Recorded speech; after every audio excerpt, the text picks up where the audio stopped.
பத்மாவதியே பங்கஜ விழியே நித்தம் வருவாய் நிம்மதி தருவாய்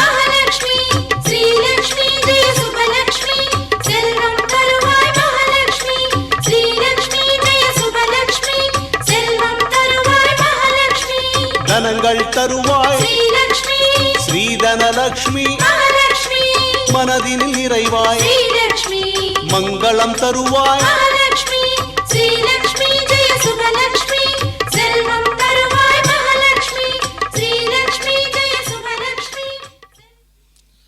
மாதாதேவி துமசி பகவான் வாசுதேவ பிதாமே ஜாதசோகம் என்று சமஸ்த ஜனனீம் வந்தே சைதன்யஸ்தன்யதாயினீம் ஸ்ரேயசீம் ஸ்ரீனிவாசஸ்ய கருணாமிவரூபிணீம் என்று சுவாமி தேசிகன். அதாவது இந்த மகாலட்சுமி மற்றும் யானை கஜவாகனத்தில் அகிலாண்ட கோடி பிரம்மாண்ட நாயகியான பத்மாவதி தாயாரை நாம் சேவித்து கொண்டிருக்கிறோம். மகாலட்சுமி மற்றும் அந்த கஜம் ஆகியவற்றுக்கு ஆழமான ஆன்மீகமான புராணங்கள் உள்ளன. எப்படியென்றால் கஜலக்ஷ்மி என்று தாயாருக்கு பெயர். ஏனென்றால் அந்த தாயார் ரூபத்தில் 2 யானைகள் மகாலட்சுமிக்கு அபிஷேகம் செய்த விஷயமும் நாம் அறிந்ததே. கஜலக்ஷ்மி என்று அழைக்கப்படுகிறார் தாயார். க்ஷீரசாகர மந்தனம், அதாவது பார்க்கடல் கடைத்தல் சம்பவத்தில் இந்திரனின் யானை அதாவது ஐராவதம் மகாலட்சுமியை அபிஷேகம் செய்ததை நாம் தெரிந்து கொண்டோம் புராணங்களின் மூலம். செல்வத்திற்கு யானை அடையாளம்.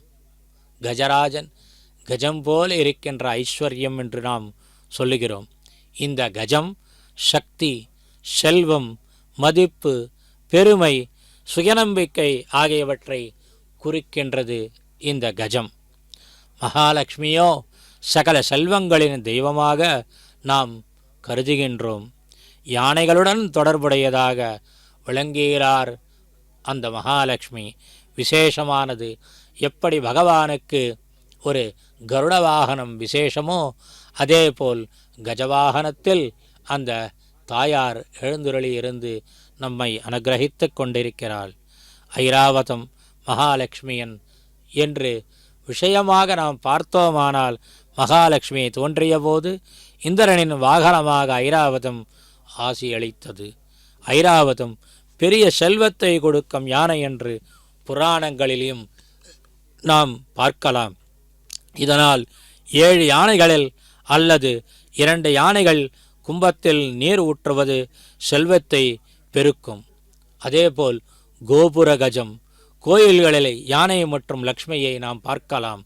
பெருமாள் கோயில்களில் தாயார் அதாவது லக்ஷ்மி எழுந்துருளும் இடங்களில் யானை உருவம் உள்ள நாம் ஒரு சிற்பங்களையும் நாம் பார்க்கலாம்.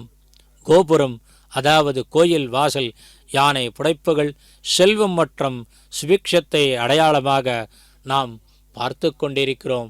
புராணங்களிலும் நாம் சேவித்து கொண்டிருக்கிறோம். அதேபோல் அந்த கஜலக்ஷ்மியன் வழிபடுவதற்கு ஓம் ஸ்ரீம் ஹ்ரீம் க்ளீம் கஜலக்ஷ்மி நமஹா என்று அந்த மந்திரத்தை 1008, 18, 28 என்று அந்த ஜபங்கள் செய்தால் நமக்கு லக்ஷ்மி கடாட்சம் அதாவது கஜலக்ஷ்மியுடைய கடாட்சம் கிடைக்கும் என்று புராணங்கள் சொல்லுகின்றன. இப்படி இருக்கின்ற இந்த மந்திரத்தை பூஜையிலும் நாம் வீட்டிலும் செய்தால் அது அந்த செல்வத்திற்கு ஒரு முடிவாக செல்வத்தை கொடுப்பதாக இருக்கும் என்று மந்திரார்த்தத்தை நாம் பார்க்கலாம். ஆக மகாலட்சுமி யானையும் செல்வமும் அழிவில்லாத செல்வ நிலையமான வாழ்க்கை, பெருமை, சக்தி ஆகியவற்றின் அடையாளமாக கருதப்படுகின்றது. கஜலட்சுமி வழிபாடு, யானை மந்திரம், கோயிலில் யானை தரிசனம் போன்ற வழிபாடுகள் இந்த ஸ்ரீ வைஷ்ணவ க்ஷேத்திரத்தில் இந்த திருத்தாயாருடைய அந்த திருசகனூர் என்ற ஒரு க்ஷேத்திரத்திலையும் நாம் பார்க்கலாம். அதோ பாகவதர்கள், அர்ச்சகர்கள் எல்லோரும் பாஞ்சராத்திர ஆகமத்தின் வாயிலாக அந்த தாயாரை வழிபடுகின்றார்கள். இதோ பக்தர்கள் எல்லோரும் அந்த தாயாரை சேவித்துக் கொண்டிருக்கிறார்கள். ஏனென்றால் இதிகாச புராணங்களாகட்டும் எல்லா இடத்திலாகட்டும் அந்த தாயாருடைய வைபவத்தை நாம் பார்த்தோமானால், சாகம் வை பங்கஜே ஜாதா சூரியரஷ்மி பிரபோதிதே பூத்யர்த்தம் சர்வபூதானாம் பத்மாஸ்ரீ பத்மமாலினி என்கிறார் மகாபாரதத்தில் பிராட்டி விஷயமாக. பகவானைப் போல் ஆசிரித ரட்சணத்துக்காகவே சௌலபியத்தால் அவதரித்தார் என்ற ரகசியம் சொல்லப்படுகிறது. பகவத்கீதையில் பெருமாளிடம் சொன்ன அவதார ரகசியங்கள் பிராட்டிக்கும் முன்பதுதான் நம் இடத்தில் நாம் பார்க்க வேண்டும். அகலகில்லேன் இறையவென்று என்று சொல்லப்படுகிறது. அதாவது எப்பொழுதும் நித்தியயோகமாக தாயார் பகவானிடத்தில் இருக்கின்றார். நித்யைவேஷா ஜெகன்மாதா விஷ்ணோஹோ ஸ்ரீ அனபாயினி என்று, அனபாயினி நான் விட்டு எப்பொழுதும் நான் பிரிந்து இருக்க மாட்டேன் என்றுதான் அர்த்தம். நித்யா ஏவ ஏஷா ஜெகன்மாதா, எப்பொழுதும் நித்யா அனபாயினி என்று இருக்கின்றாள், எப்பொழுதும் பிரியாதவர் என்று அர்த்தம். அதேபோல் மம சர்வாத்ம பூதஸ்ய நித்யா ஏவா ஏஷ அனபாயினி என்பது பகவத் வச்சனமாக இருக்கின்றது. பகவத் வாசுதேவஸ்ய நித்யைவேஷா அனபாயினி என்றெல்லாம் நாம் புராணங்களில் பார்க்கலாம். ராகவத்வே அபவத் சீதா ருக்மிணி கிருஷ்ண ஜன்மனி அந்நேஷு ச அவதாரேஷு விஷ்ணோஹோ ஸ்ரீ அனபாயினி என்று விஷ்ணு புராணத்திலும் நாம் காணலாம். எப்படி என்றால், நீ ராகவனாக பிறந்தாலும் நான் சீதாவாக பிறப்பேன், நீ கிருஷ்ணனாக பிறந்தால் நான் ருக்மிணியாக பிறப்பேன், எப்படியா இருக்கட்டும் நான் விஷ்ணோஹோ அனபாயினி விஷ்ணுவுடன் சேர்ந்திருப்பேன் என்று தாயார் சொல்லுகிறார். யார் ஒருவர் அந்த தாயாரை சேவிக்கிறாரோ அவர்கள் தம்பதிகளாக இருந்து கொண்டு அந்த தாயார் பிராட்டி போல் இருப்பார்கள் என்றுதான் இந்த புராண வச்சனங்களுக்கு அர்த்தம் கொள்ள வேண்டும். ராமஸ்ய தட்சிணே பார்ஸ்வே சபத்மா ஸ்ரீஹி உபஸ்திதா சவ்யேபி ச மகாதேவி என்று ஸ்ரீதேவி பூதேவி என உபயநாச்சியாருடன் ஸ்ரீராமனாகவே சேவை சாதிக்கிறார் என்று சொல்லலாம் திருவேங்கடமுடையான் இடத்தில். இப்படி விசேஷமான இந்த ரதசப்தமி என்று நாம் அந்த அகிலாண்ட கோடி பிரம்மாண்ட நாயகியான தாயாரை கஜவாகனத்தில் நாம் சேவித்து கொண்டிருக்கிறோம். தாயாருக்கு பிடித்த வாகனம் சந்திர சகோதரி. அதேபோல் இந்த இடத்தில் கஜவாகனத்தில் இருந்து அந்த அபிஷேகம், அந்த திருமஞ்சனம், அந்த செய்து கொண்ட அந்த யானையின் மேல் தாயார் நமக்கு அருள் புரிகின்றாள். எப்படி என்றால், அந்த தாயாருடைய வைபவத்தை பார்த்தோமானால், நாம் ஜெயத்யாசிரித் சந்திராச துவாந்த வித்வம்சனோதய பிரபாவான் சீதையா தேவியா பரமவ்யோப பாஸ்கரா என்று அந்த ஸ்ரீமத் ராமாயணத்தில் சொன்ன பிரபை சூரியனாக உதாரணத்தில் இவர் இரண்டு பேரும் ஒரே இடத்தில் இருக்கின்றார் என்றுதான் அர்த்தம். தாயாருக்கு பிடித்த கஜவாகனத்தில் நாம் தாயாரை சேவிப்பது நமக்கு ஜன்ம ஜன்ம பாக்கியமாக நினைக்கிறோம். ஓம் நமோ வெங்கடேசாய. அலமேலு மங்கம்மா காணுவாய் அம்மா, அலமேலு மங்கம்மா காணுவாய் அம்மா, என் மன ஆலயமே கனியே நீலாவே மங்கம்மா அம்மா பாரம்மா, மங்கம்மா அம்மா பாரம்மா. லோகமெல்லாம் நீயே திருவருளே அல்லவா, எத்திசையும் கருணை நதி போல பாயுதே மங்கம்மா அம்மா பாரம்மா, மங்கம்மா அம்மா பாரம்மா.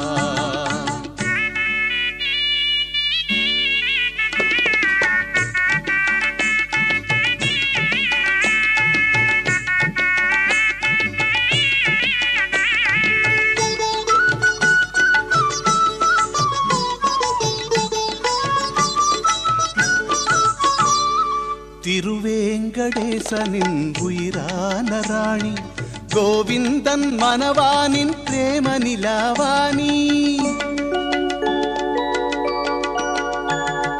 திருவேங்கடேசனின் உயிரான ராணி, கோவிந்தன் மனவானின் பிரேம நிலாவாணி. நாதனே இருநீல கண்ணிலே வாழ நாதனே இருநீல கண்ணிலே வாழ ஒன்று சேர்ந்த உள்ளமே அணை கடந்த வெள்ளமே மங்கம்மா அம்மா பாரம்மா மங்கம்மா அம்மா பாரம்மா லோகமெல்லாம் நீயே திருவருளே அல்லவா எத்திசையும் உன் கருணை நதி போல பாயுதே மங்கம்மா அம்மா பாரம்மா மங்கம்மா அம்மா பாரம்மா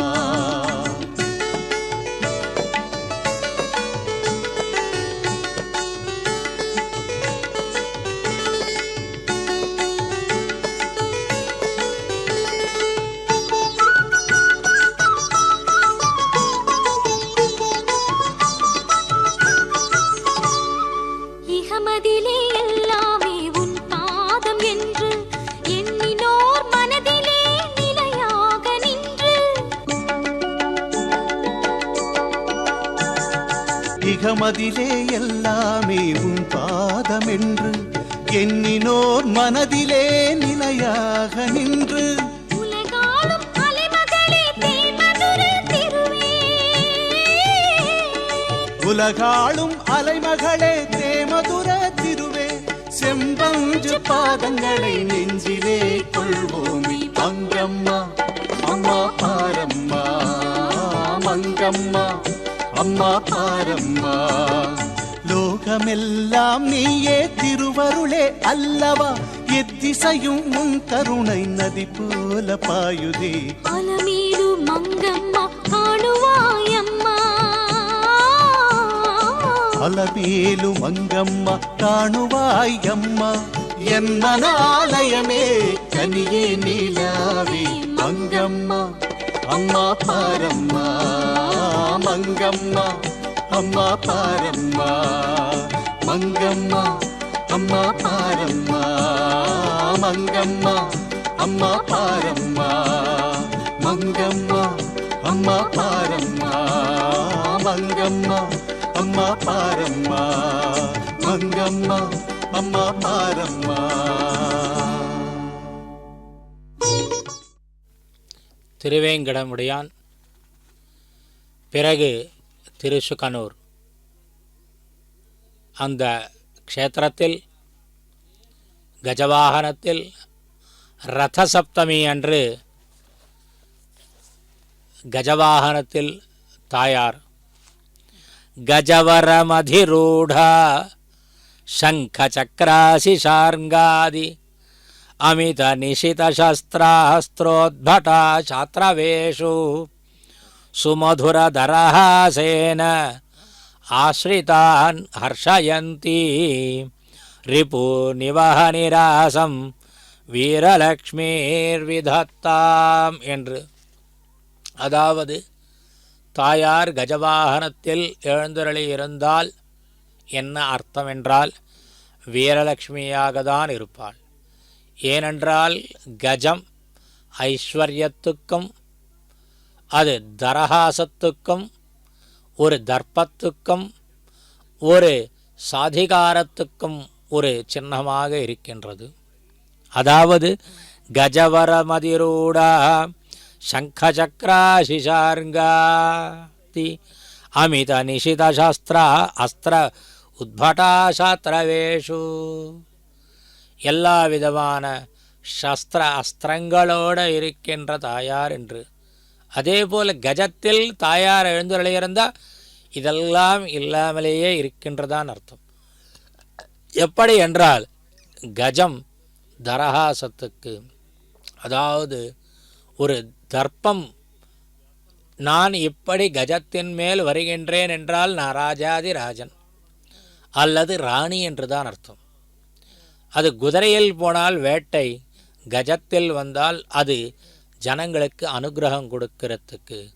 அதேபோல் தான் ராஜநடையில் வந்து கொண்டிருக்கிறேன் என்றால் அது கஜங்கள் தான். அப்படி சுமதுர தரஹாசேன தாயார் வந்து கொண்டிருக்கிறாள். அதாவது சுமதுர தரஹாசேன மதுரமாக இருந்து கொண்டு நல்ல அழகாக அந்த தாயார் எழுந்தருளி கொண்டிருக்கிறார். சேன ஆஸ்ரிதான் ஹர்ஷயந்தி. ஆஸ்ரிதான் தன்னை ஆசிரியத்தவர்களை ஹர்ஷயந்தி சந்தோஷப்படுத்தி கொண்டிருக்கிறாள் தாயார். ரிபு நிவஹ நிராசம்.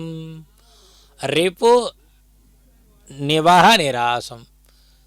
அந்த பக்தர்களுக்கு யார் சத்துருக்களோ அவர்களை நிராசம் பண்ணுகிற, அதாவது தன் பக்தர்கள் எல்லோரும் தன்னை ஆசிரியித்தார்கள் அல்லவா, ஆக அந்த பக்தர்களை காப்பாற்றும் பொறுப்பு யாருக்கு என்றால் அந்த தாயாருக்கான். அப்படிப்பட்ட தாயாரை நாம் சேவித்து கொண்டிருக்கிறோம். ஏனென்றால் சுவாமி தேசிகன் சுதர்சனாஷ்டகத்தில் பிரதிபடஸ்ரேணி பீஷண வரகுணஸ்தோம பூஷண ஜனிபயஸ்தான தாரண ஜகதவஸ்தான காரண நிகில துஷ்கர்ம கர்ஷன நிகமசத்தர்ம தர்சன ஜெய ஜெய ஸ்ரீ சுதர்சன ஜெய ஜெய ஸ்ரீ சுதர்சன என்றல்லவா சாய்க்கிறார். காரணம் என்ன என்றால், எப்படி வீரலட்சுமியாக இருக்கின்றாளோ தாயார், அதாவது இந்த கஜவாகனத்தில் எழுந்துள்ளி இருந்தாலே வீரலட்சுமி தான்.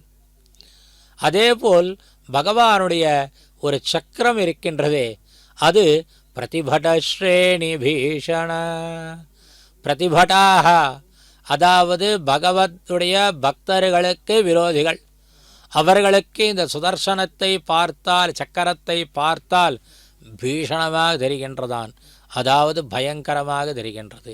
ஏனென்றால் நாம் பக்தர்கள், அவருடைய பகவானுடைய பக்தர்களுக்கு நம் ஒரு இடைஞ்சல் செய்தோம். ஆகையினால் அந்த சக்கரம் எப்பொழுதாவது நம் இடத்தில் வரும், நம்மை சம்ஹாரம் பண்ணிவிடும் என்று பயம். ஆனால் அதே சக்கரத்தை பார்த்த நம்போல் பக்தர்கள் வரகுணஸ்தோம பூஷண, அது பூஷணமாக, ஆக பெருமாளுடைய ஒரு வலது கையில் அந்த திருச்சக்கரம் இருக்கின்ற, மிக அழகாக இருக்கின்றதல்லவா என்றெல்லாம் நாம் நினைக்க வேண்டும். அப்படிதான் இந்த கஜலட்சுமியாக இருக்கின்ற அந்த திருத்தாயார் என்று நாம் வணங்குவோம். ஓம் நமோ வெங்கடேசாய. பணிவோம் உனையம்மா பத்மாவதி அருள்மனத்தேரம்மா குருநகை நறுமணத்தேனம்மா.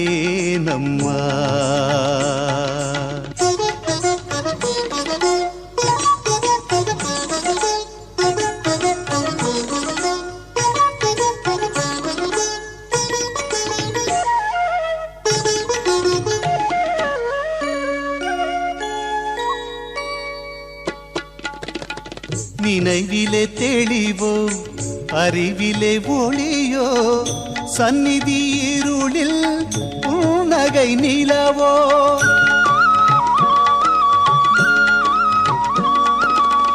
நினைவிலே தெளிவோ அறிவிலே ஒளியோ சந்நிதி இருளில் உன்னகை நிலவோ. கனிவானமுதா புனித தேகமா, கனிவானமுதா புனித தேகமா, வாரி வாரி தரும் அருளை சொல்லவோ. பணிவோம் உனையம்மா பத்மாவதி அருள்மனத்தேரம்மா குருநகை நறுமணத்தேனம்மா.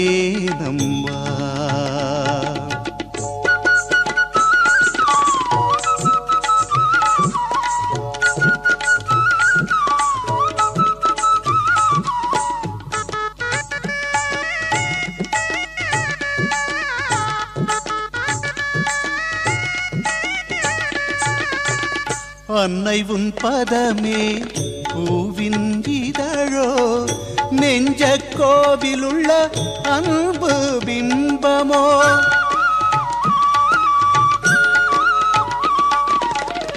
அன்னை உன் பதமே பூவின் இதழோ, நெஞ்ச கோவிலுள்ள அன்பு பிம்பமோ. கண்ணிலே ஒளியே வெண்ணிலாத்தானோ, கண்ணிலே ஒளியே வெண்ணிலாத்தானோ. சுடர்விடும் வடிவம் ஒளி மாணிக்கமோ. பணிவோம் உனையம்மா பத்மாவதி அருள்மணத்தேரம்மா குறுநகை நறுமணத்தேனம்மா.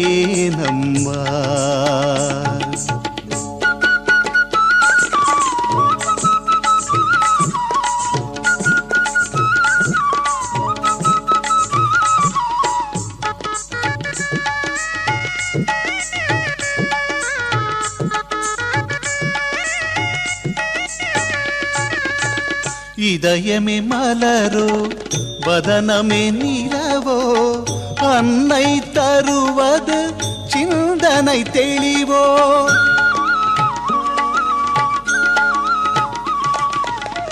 இதயமே மலரோ வதனமே நிலவோ அன்னை தருவது சிந்தனை தெளிவோ.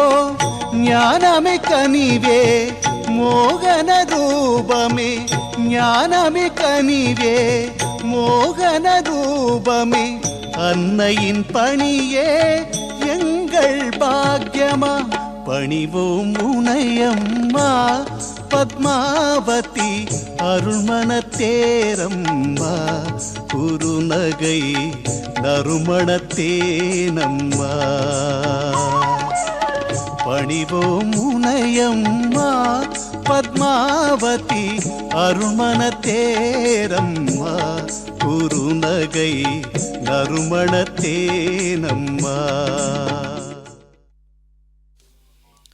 அகிலாண்ட கோடி பிரம்மாண்ட நாயகி தாயாருடைய திருக்ஷேத்திரத்தில், அதாவது திருசுகனூர் என்ற இடத்தில் கஜவாகனத்தில் தாயார் பக்தர்களை அனுகிரகித்து கொண்டிருக்கிறார். ஏனென்றால் தாயாரிடத்தில் சௌலபியம் இருக்கின்றது.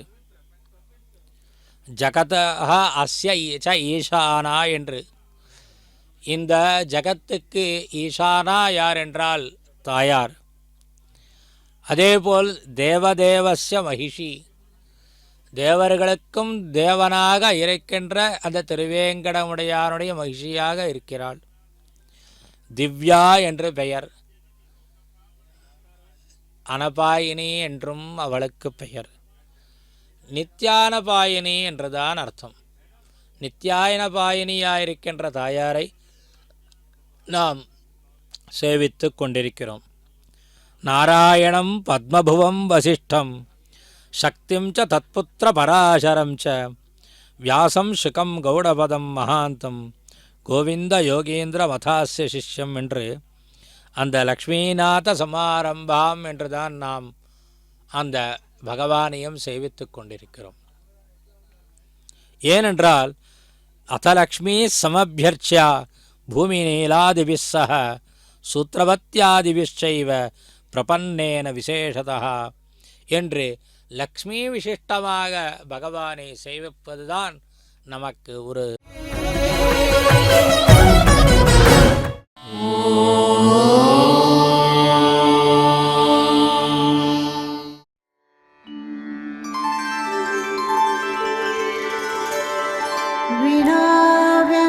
विनाव्यङ्कटेशं ननाथो ननाथः सदा व्यङ्कटेशं स्मरामि स्मरामि.